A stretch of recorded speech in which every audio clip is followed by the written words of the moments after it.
ఏలేరు వరద ఉధృతిపై మరింత సమాచారం కిర్లంపూడి మండలం ఎర్రవరం నుంచి మా ప్రతినిధి సాయికృష్ణ ప్రత్యక్ష ప్రసారం ద్వారా అందిస్తారు.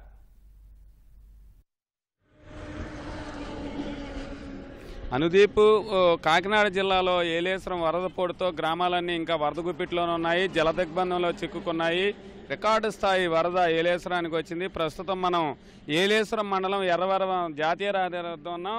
ఈ మొత్తం ఇప్పుడు చూడవచ్చు 26,000 క్యూసెక్ల ప్రవాహం. ఇది రాత్రి ఇంకెంతకన్నా ఎక్కువగా ఉంది. క్రమంగా కొద్దిగా తగ్గుతోంది.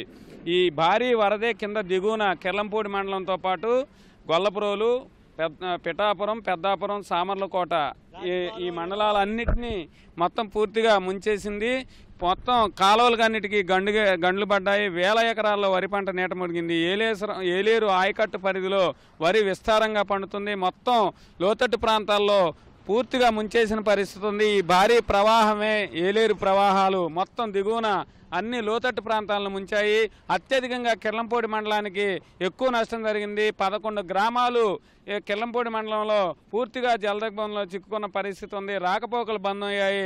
రహదారులపై ఉధృతిగా వరద ప్రవాహం ప్రవహిస్తోంది. అలాగే గొల్లపురోలు లోతట్టు కాలనీలకు కూడా నీరు వచ్చింది. పిఠాపురం, గొల్లపురోలు మధ్య పూర్తిగా వేల ఎకరాల్లో వరి పంట నీట మునిగిపోవడంతో రైతులు తీవ్రమైన ఆవేదన చెందుతున్నారు. గతంలో 30 ఏళ్ల క్రితం కూడా ఇంతకన్నా తక్కువే వరద వచ్చిందని చెప్తున్నారు. ఈసారి మాత్రం అధిక స్థాయిలో వరద ప్రవాహాలు వచ్చి ఏలేరు ఆయకట్టు పరిధిలో పూర్తిగా గ్రామాలను ముంచెత్తిన పరిస్థితి ఉంది. సాధారణంగా ఏలేరు నది ఉమ్మడి తూర్పుగోదావరి జిల్లాలోని మెట్ట ప్రాంతానికి వరదాయినిగా ఉంటుంది. ఇక్కడ చాలా విస్తారంగా 2 పంటలు పండుతాయి. అయితే ఈసారి మాత్రం సహజ జలాలు మన్యంలో అధిక స్థాయి ఏలేరు పరివాహ ప్రాంతంలో కురిసిన కుంభవృష్టి వాహనాలతో మొత్తం ఏలేరు పరివాహ ప్రాంతం అంతా వరద గుప్పిడిలో చిక్కున్న పరిస్థితి ఉంది. మనం చూడవచ్చు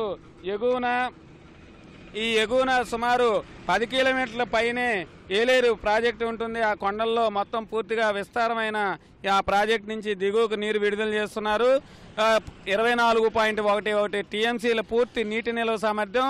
పూర్తిగా నీరైతే చేరింది. 23 టీఎంసీలు ఇప్పటికీ నదిలో ఉంది.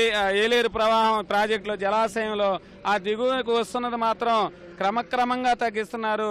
రాత్రి అయితే చాలా అత్యధిక ప్రవాహం అయితే 30,000 వరకు దిగువ వదులుతుందో మొత్తం కాలువలన్నీ గండ్లు కొట్టేసి ఎక్కడికక్కడ ఊర్లను ముంచెత్తిన పరిస్థితి అయితే ఏలేరు నదీ పరివాహ ప్రాంతంలో ఉంది.